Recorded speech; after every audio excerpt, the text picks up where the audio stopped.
TV 10 Bharat, सच की ताकत। जब से इस यात्रा की घोषणा हुई है, खास करके भाजपा ने इस यात्रा पर चौतरफा हमला करना शुरू कर दिया। जब किसी इंसान के साथ सरेआम मारपीट होती है, महिलाओं के साथ बलात्कार होता है, तो आपकी भावना नहीं टूटती है, नौजवानों के सपने नहीं टूटते हैं। उसी भावनाओं को जोड़ने के लिए, उसी सपने को जोड़ने के लिए यात्रा है। तो पहला हमला उन्होंने ये किया कि भारत जोड़ो यात्रा की जरूरत क्या है। दूसरा हमला जब यात्रा शुरू हुई, तब उन्होंने दूसरा हमला किया, और यह बड़े शर्म की बात है, जिस दिन यात्रा शुरू हुई, देश के मंत्री के द्वारा, चुने हुए रिप्रेजेंटेटिव के द्वारा झूठ बोला गया कि राहुल जी जो है विवेकानंद जी की मूर्ति पे नहीं गए थे। तो दूसरा हमला उन्होंने किया कि यात्रा जब शुरू हो गई है तो उसको बदनाम करने का। और जब हकीकत में कुछ नहीं मिला, तो जो उनका तीसरा हमला था, जो उनका डर्टी ट्रिक डिपार्टमेंट जो करता है कि किसी का सर किसी के जो है सर के ऊपर लगा दो, किसी का आवाज कहीं पे चिपका दो, यात्रा को लेकर के नकली वीडियो बनाना शुरू किए। यात्रा जब आगे चली जाती है तो पीछे सड़क खाली ही होगी, यात्रा आगे बढ़ गई है, तो उस खाली सड़क का वीडियो बना करके दिखाते हैं, कोई है ही नहीं। अरे भाई, जब कोई है ही नहीं, कोई लोग यात्रा में आ ही नहीं रहा है, तो क्यों आपको अभी जो है प्रोटोकॉल की याद पड़ी है? कोरोना प्रोटोकॉल की जरूरत क्यों है? क्योंकि आप तो यही दिखा रहे हैं वीडियो बना बना करके कि कोई यात्रा में आ ही नहीं रहा है। जब कोई यात्रा में आ ही नहीं रहा है, तो क्या पेड़ को मास्क पहना दें कि सड़क जो है लपेट करके कंधे पर रख दें राहुल जी के कि नहीं नहीं आप आगे बढ़ गए हैं, सड़क को पीछे कैसे छोड़ दिए हैं, इसको भी लपेट करके कंधे पर ले जाइए। वीडियो, नकली वीडियो, कभी जो है तबलीगी जमात, तो कभी कुछ नकली वीडियो बना रहे हैं। जबकि यात्रा में जो लोग शामिल हैं वो देखते हैं सबसे आगे इस देश का राष्ट्रीय ध्वज होता है। और चौथा हमला आप सब लोगों ने देखा होगा कि राहुल जी गुरुद्वारा जाते हैं तब भाजपा ठीक रहती है, राहुल जी जब चर्च जाते हैं तब भी बीजेपी को कोई दिक्कत नहीं है, राहुल जी जब मजार पे जाएं, मस्जिद पे जाएं, तब भी भाजपा को कोई प्रॉब्लम नहीं है। मंदिर में जाते ही ऐसा लगता है जैसे भाजपा वालों को कोई जमाल गोटा खिला दिया हो, अचानक से दस्त होना शुरू हो जाता है। क्या प्रॉब्लम है आपको? इस देश का नागरिक, इस देश का व्यक्ति, इस देश के किसी भी धार्मिक संस्थान पर जाने के लिए स्वतंत्र है। आपका कोई जो है पेटेंट है क्या कि सिर्फ आप ही जाएंगे?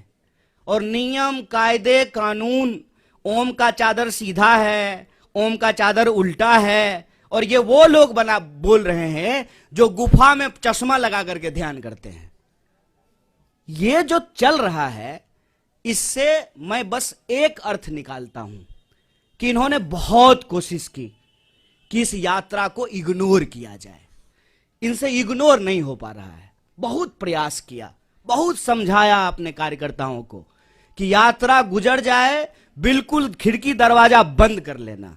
इंसान की अपनी भी इच्छा होती है, इंसान की अपनी भी बुद्धि होती है। लोग खिड़की दरवाजा बंद कर लिए, लेकिन छत पे चले गए भाजपा ऑफिस के, और वहां से जो है यात्रा को हेलो हाय करना शुरू कर दिया। क्या करेंगे? क्योंकि यह यात्रा जिन सवालों को लेकर के चल रही है ना, वो कांग्रेस के सवाल नहीं है, वो देश के सवाल हैं। तो अब इनको चिंता सताने लगी है, इसीलिए अब नया बहाना आया है। कोई समझाए इन प्रचंड मूर्खों को, कोरोना बहाना नहीं, बीमारी है। ये ऐसा नहीं है कि स्कूल जाने का मन नहीं है तो बच्चा नहीं करता है, मम्मी दांत में दर्द हो रहा है। ये बहाना नहीं है, ये बीमारी है। और इस बीमारी को लेकर के राहुल जी इस देश के पहले नेता हैं जो सरकार को सबसे पहले चिट्ठी लिखे थे। और ये वो लोग सवाल पूछ रहे हैं। मुझे तो कभी लगता है कि कुछ स्पेशल रिलेशन है बीजेपी का कोरोना से। उसकी रैली में नहीं जाता है, दूसरी की रैली में चला जाता है। और डे नाइट का सेंस कितना है कोरोना को, दिन में हो जाता है, रात में नहीं होता है। आप लोगों ने देखा ना, पार्लियामेंट में कोरोना था, मास्क लगाए हुए थे। शादी में जाते जाते कोरोना चला गया, छुट्टी पे चला जाता है, आराम करता है। ये मजाक बना दिए हैं। हम बार बार कह रहे हैं, शुरू से लेकर के आज तक कोरोना को लेकर के हमारी पार्टी गंभीर है। और जो साइंटिफिक प्रोटोकॉल होगा वो सबके लिए होगा। ऐसा तो नहीं है कि बीजेपी के लिए नहीं होगा और कांग्रेस के लिए होगा। इस यात्रा का उद्देश्य इलेक्शन नहीं, इमोशन है। आप इमोशन साफ रखिए, इस यात्रा से आपको कोई थ्रेट नहीं होगा, क्योंकि हम इस यात्रा के माध्यम से भीड़ नहीं जुटाना चाहते हैं।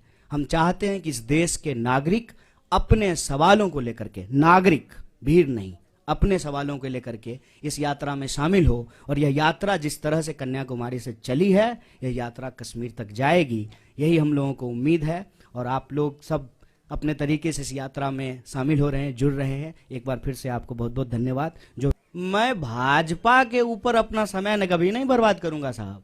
सवाल हम हमेशा देश की जनता के लिए उठाते हैं।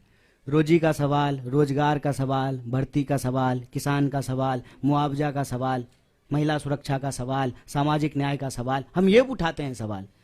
भाजपा को लेकर के जो हमने कही है ना, ये हमने उनको उनकी भाषा में जवाब दिया है।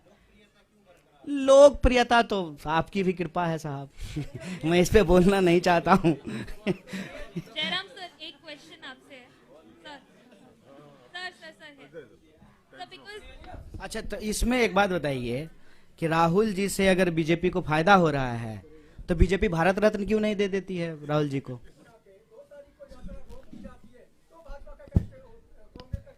नहीं, बढ़ गए हैं, ये बड़ी चिंता की बात है। लेकिन भाजपा के एक मंत्री ने कहा है कि फिर गाना गा देंगे, कोरोना चला जाएगा, गो कोरोना गो। सुने कि नहीं? भाजपा के एक मंत्री ने पार्लियामेंट के प्रीमाइस में कहा कि पिछली बार भी हम गाना गा दिए थे, गो कोरोना गो, कोरोना चला गया, इस बार कोरोना आएगा फिर हम गाना गा देंगे, गो कोरोना गो। हम ये नहीं कह रहे हैं, हम ये कह रहे हैं कि हम साइंस में बिलीव करते हैं। जो भी प्रोटोकॉल सरकार का होगा, जो एडवाइजरी होगा, उसको फॉलो करेंगे।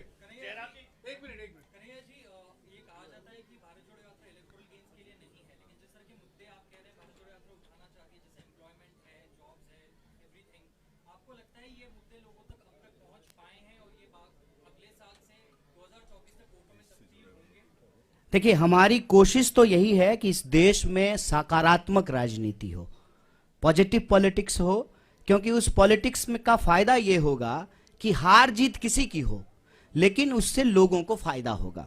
अगर हम राजनीतिक विमर्श के केंद्र में बेकारी का सवाल ला पाए, महंगाई का सवाल ले पाए, एसएमईज जो small scale medium scale industries का सवाल है, महिला सुरक्षा का सवाल है, किसानों को मुआवजा का सवाल है, खेती का सवाल है, सीमा सुरक्षा का सवाल है, तो उससे देश को फायदा होगा। चुनावी परिणाम चाहे जो भी हो, लेकिन इस आधार पे अगर राजनीतिक विमर्श होगा, लोगों के बुनियादी सवाल पर होंगे, तो लोगों को फायदा होगा। हम वो प्रयास कर रहे हैं, कितनी सफलता मिलेगी ये तो देखने वाली बात है।